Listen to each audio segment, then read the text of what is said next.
Confirm అన్నది. అది మన దురదృష్టం.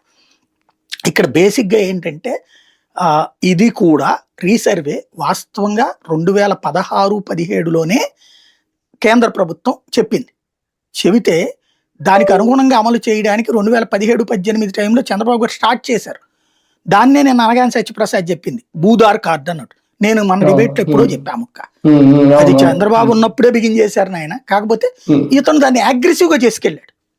ఇప్పుడు చంద్రబాబు గారు ఉన్నప్పుడు 22 ఏది క్యాన్సిల్ చేయమని కూడా ఆ రోజున ఎలక్షన్స్ ముందు ప్లాన్ చేశాడు చంద్రబాబు నాయుడు.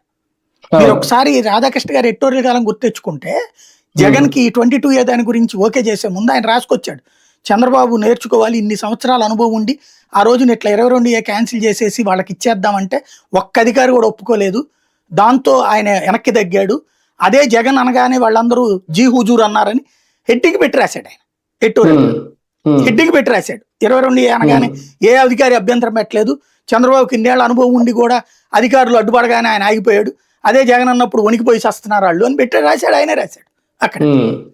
అంటే ఆ రోజున భూదార్ అన్నటువంటిది ఆ రోజున 22 రద్దు అన్నది చంద్రబాబు అనుకున్నారు, కానీ ముందుకు పోలేకపోయారు.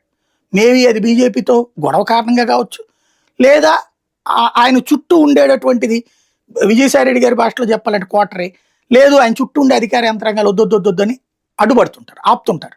ధనవంతుల కోట కేటగిరీ. ఈతన దగ్గరకు వచ్చేటప్పటికి